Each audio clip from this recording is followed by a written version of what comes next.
Se você for forçado a comer frango e salada o dia todo, passe algumas horas na academia todos os dias e, ocasionalmente, seja levado para o meio do nada em uma van não marcada para aparecer em um filme. Você faria isso? Você seria capaz de fazer isso? Provavelmente não, né? Bem, que tal recebermos um salário de 7 ou 8 dígitos apenas por seguir todas essas regras? Ah, agora você está interessado. Tudo que você se preocupa é com o dinheiro. Essas são apenas algumas das regras absolutamente ridículas que todo ator de MCU tem que seguir, porque a Disney disse isso, e há muitas coisas a serem seguidas. Então vamos começar.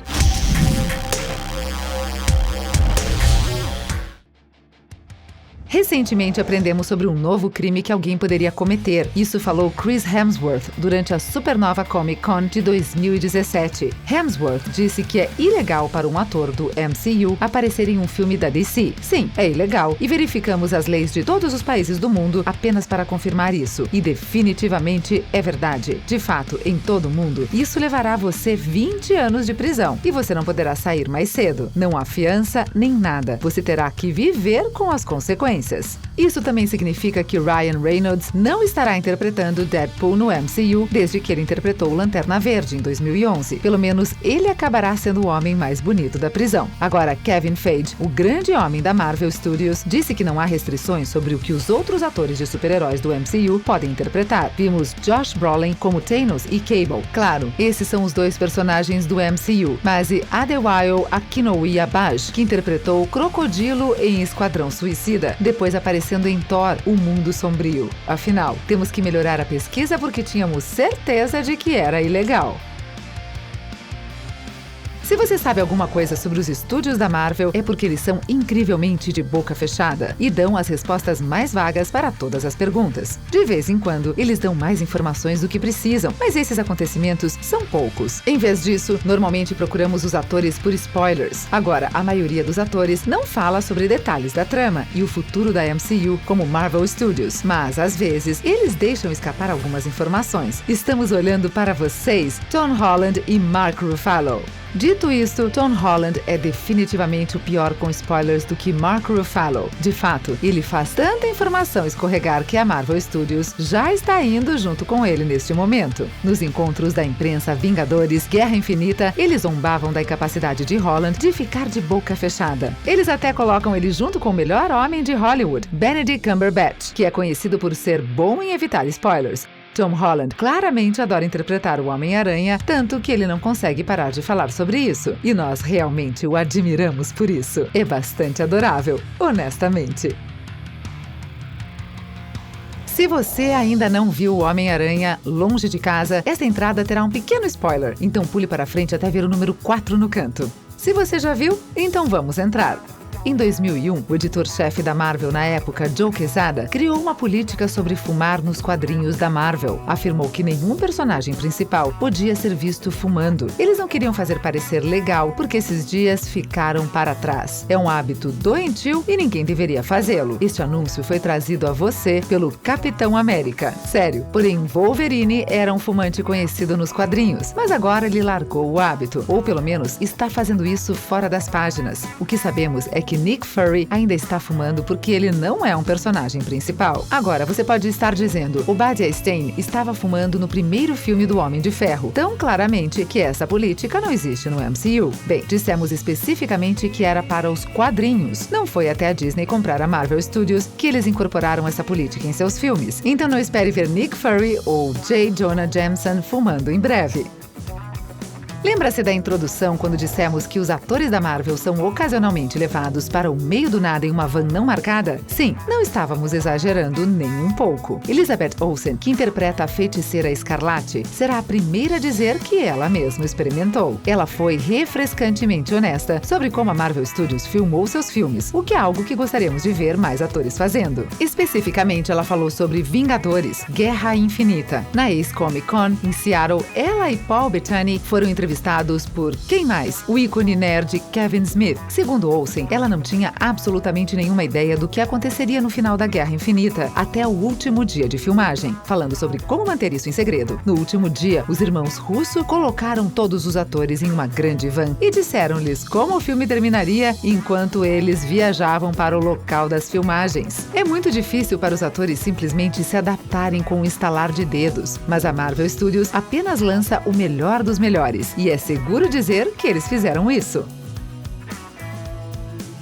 Ficando com Elizabeth Olsen, que é facilmente uma das atrizes mais honestas de Hollywood, ela se abriu ainda mais sobre as estranhas regras que você deve seguir como ator do MCU. Durante uma entrevista do Jimmy Kimmel Live, em abril de 2018, ela nos contou alguns detalhes surpreendentes sobre a obsessão da Marvel pelo sigilo sobre a Guerra Infinita. Segundo ela, apenas alguns membros do elenco tiveram permissão para ler o roteiro inteiro. Bom, você teve que deixar seu telefone na porta e recebeu 5 horas em uma sala vazia para ver o script em um iPad. É isso mesmo, nem estava no papel. Isso parece muito desagradável, e é por isso que ela decidiu apenas dar uma olhada no roteiro de sua personagem, para que ela não precise lidar com todas essas coisas extras. Dito isso, alguns atores como Robert Downey Jr. e Benedict Cumberbatch, adoramos dizer o nome dele, fizeram a leitura particular. Mas, de acordo com Paul Bettany, que interpreta o Visão, havia alguns scripts falsos por aí, para que nem eles lessem os reais. Parece puro caos organizado para nós.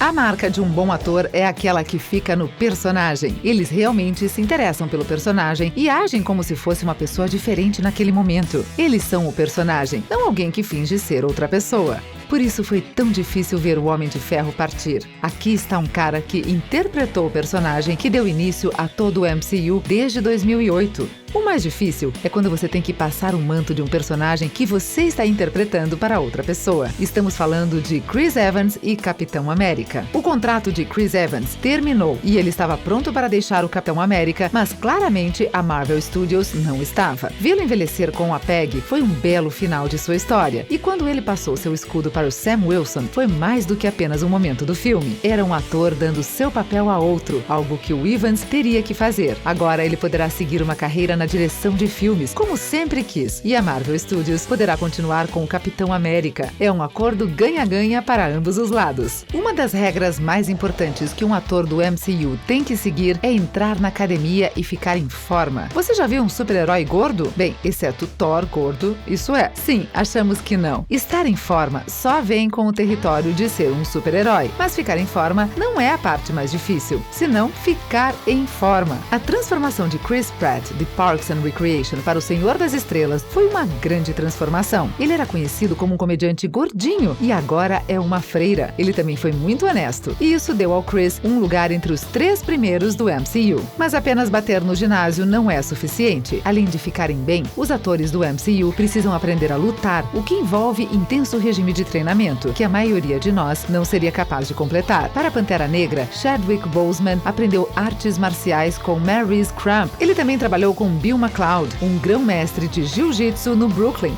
E além de tudo isso, ele mais tarde participou de um acampamento de luta com os coreógrafos de luta da Marvel. E além disso, ele já tinha treinos de 5 horas com um treinador de condicionamento.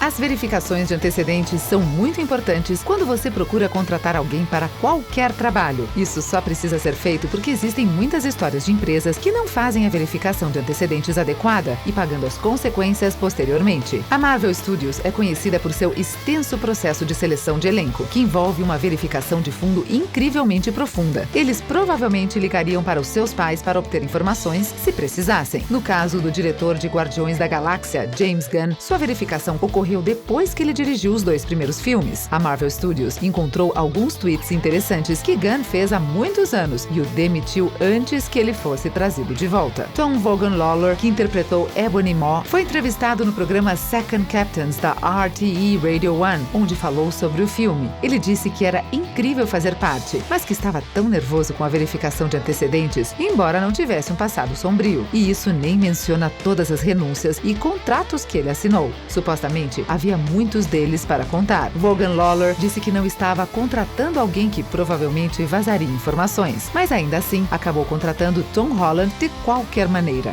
Uma coisa que a Disney e a Marvel Studios desprezam é controvérsia, especialmente quando gira em torno de atores que não são jogadores da equipe e gostam de fazer uma cena. Toda coisa de James Gunn que acabamos de mencionar foi uma enorme controvérsia, mas prometemos que é algo que eles querem evitar. Eles não seguem todo o truque de qualquer publicidade é boa publicidade. Hoje em dia, você não teria chance se conversasse com a Marvel Studios, porque eles encerraram seu processo criativo até uma arte, e agora os atores sabem no que estão se metendo. Mas um ator tentou aumentar seu peso em 2008, quando a MCU começou. Ele pediu um controle mais criativo sobre seu roteiro. Claro, estamos falando de Edward Norton, que interpretou o incrível Hulk naquele filme que todo mundo esquece de existir, porque quase nenhum personagem nele, além do Hulk, é relevante, mas no MCU maior. Edward Norton entrou em choque com os executivos e eles disseram: quer saber? Vamos substituí-lo por Mark Ruffalo. Foi uma decisão incrível. Outra troca de ator famoso envolveu Rhodes.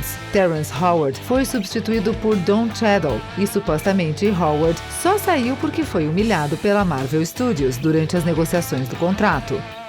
Enquanto alguns personagens do MCU parecem humanos comuns, outros são do espaço sideral e temos certeza de que existem pessoas que não se parecem conosco, certo? Seria estranho se a única outra vida inteligente lá fora fosse mais gente que se parecesse com humanos. Então, o que isso tudo significa? Isso significa que se você interpretar um personagem cósmico do MCU, passará algum tempo na cadeira de maquiagem. Bem, não apenas por um período de tempo, mas por muito tempo. Todos os dias eles precisam de você no set. Quanto tempo exatamente? Bem, de acordo com Karen Gillan, que interpreta a Nebulosa nos filmes Guardiões da Galáxia, ela teve que raspar a cabeça e, além disso, teve que suportar 4 horas e 15 minutos na cadeira de maquiagem todas as manhãs no primeiro filme. Ela até teve que usar próteses e lentes de contato. Felizmente, o processo foi refinado na sequência para ela, juntamente com outros personagens como Gamorra, Drax e Mantis. Eles só precisavam gastar cerca de 2 horas e meia na cadeira. De qualquer forma, ainda é muito tempo para gastar sem fazer nada antes de filmar. Só porque um filme termina de rodar, não significa que os atores possam ir para casa, levantar os pés e curtir um filme. Claro, o trabalho é feito, mas agora é hora de viajar pelo mundo em uma entrevista coletiva global enorme e longa. Se você é um ator do MCU, se encontrará em locais exóticos como Albuquerque e San Diego, andando em tapetes vermelhos nas estreias, fazendo tantas entrevistas e respondendo a tantas das mesmas perguntas que você não terá voz até o final do dia. Parece um grande momento, não é? Pode parecer cansativo, mas temos certeza de que ver todos os seus fãs faz valer a pena para os atores. Os fãs do MCU são alguns dos mais dedicados do mundo e mostram todas as teorias incríveis que eles inventam todos os dias. Embora a entrevista coletiva em si possa não ser a coisa mais incrível, se você é um ator do MCU, você interpreta um personagem de quadrinhos incrível. Fica com os fãs que absolutamente o amam e viajam pelo mundo. Fica melhor do que isso? A resposta é não. Definitivamente não fica melhor. E somos muito ciumentos, não é, gente? Outro trecho bem escrito em contratos da MCU envolve refilmagens e aparições breves. Às vezes, uma cena parecia boa a princípio, mas depois que foi editada, algo estava um pouco errado. Nesse caso, será necessário refazer as filmagens e os outros atores do MCU devem conseguir refazer a refilmagem. A Marvel Studios é realmente conhecida por sua quantidade ridícula de refilmagens para garantir que tudo esteja perfeito. Embora respeitemos isso como telespectadores, nós entendemos que pode ser mais do que frustrante para os atores constantemente ter que refazer as cenas. Idris Elba, que interpreta a Heimdall na série de filmes Thor, disse que teve que fazer uma refilmagem como Heimdall em Thor, O Mundo Sombrio, um dia depois de interpretar Nelson Mandela em Mandela, O Caminho para a Liberdade. Mesmo que você não seja um dos personagens principais de um filme, você deve estar disponível para uma participação especial se seu número for chamado. O MCU é um universo muito conectado, com heróis constantemente aparecendo nos filmes de outros heróis. Provavelmente, uma vez que o roteiro do filme seja escrito, a Marvel Studios permitirá que todos os atores envolvidos no filme saibam que estão fazendo uma aparição, para que possam descobrir em que dia eles podem estar no set. Enquanto falamos tanto sobre contratos de atores do MCU neste vídeo, não entendemos o mais importante, a duração deles. Ao contrário da maioria dos estúdios, a Marvel não trata dos contratos de 1 ano. Eles são sobre contratos de vários filmes. A Marvel Studios quer que seus atores saibam o que está entrando e estejam dispostos a se comprometer com o MCU a longo prazo. Eles não querem um elenco de atores em constante mudança, porque isso dificulta as coisas como espectador e, sem dúvida, gera filmes de qualidade inferior. Isso também significa significa negociações constantes de contratos, o que atrasa tudo. O processo de seleção de elenco é muito longo e tedioso, porque eles querem ter certeza de conseguir os atores certos para o trabalho certo. Para interpretar Nick Fury, Samuel L. Jackson assinou um contrato de 9 filmes. Sim, você nos ouviu direito. Um contrato de 9 filmes. Enquanto os atores do MCU normalmente não divulgam os detalhes do contrato com o público, foi relatado que 6 acordos de filmes são os mais comuns. Então, se você é um ator do MCU, está assinando um contrato de longa duração de vários filmes, como é a tradição. Enquanto alguns atores como Tom Cruise gostam de fazer suas próprias cenas de ação, é incrivelmente arriscado, e a Marvel Studios não está disposta a arriscar com seus atores. Um acidente de trabalho envolvendo um dos maiores nomes de Hollywood é algo que você deseja evitar a todo custo, pois não beneficia absolutamente ninguém. Os prêmios do seguro para os atores do MCU são altos, já que são quase todos os grandes nomes, o que significa que a Marvel Studios lhes deve muito dinheiro se algo der errado. Se eles estão fazendo suas próprias acrobacias, há uma boa chance de que algo possa dar errado em algum momento. Qual é a solução para este enigma? Os dublês de risco, é claro. Eles fazem parte da indústria cinematográfica há algum tempo, substituindo o ator principal durante aquelas cenas intensas, de queijo caído e alta octanagem. Os dublês de risco têm passado toda a sua carreira fazendo acrobacias e parecendo outras celebridades. Eles também não têm seguros ridículos, e é por isso que a Marvel Studios garante que seus atores nunca façam suas próprias acrobacias. Cabe aos dublês fazerem isso. Isso beneficia a todos e dá aos atores do MCU outro amigo. Se você é fã do MCU, não espera que os atores que interpretem esses super-heróis na tela sejam tão heróicos fora dela? O mesmo acontece com a Disney. Eles querem que seus atores tenham uma boa imagem pública, porque boa publicidade é o único tipo de publicidade que eles querem, e isso é algo que poderíamos deixar totalmente para trás. No final das contas, esses atores são humanos, assim como nós, mas eles têm uma plataforma que pode ser usada para causar impacto positivo no mundo, e a Disney definitivamente apoia isso. Felizmente, a maioria dos atores do MCU são pessoas muito boas e honradas. Eles não fazem truques publicitários para chamar a atenção e coisas assim, porque está abaixo deles. Se eles fazem algo legal, é porque eles querem fazer, e porque isso fará a Disney feliz. Quando Chris Pratt, vestido como Senhor das Estrelas, e Chris Evans, vestido como Capitão América, foram visitar uma instituição de caridade de câncer de Boston e um hospital infantil de Seattle, isso foi apenas porque eles são bons fazendo a coisa certa. E essas foram apenas algumas das regras mais estranhas e malucas que a Disney faz todos os atores do MCU seguirem. O que você acha? Deixamos de fora algumas regras estranhas? Nos conte na seção de comentários abaixo. E não esqueça de se inscrever no canal Se Liga para ver mais vídeos do MCU. Obrigada por assistir!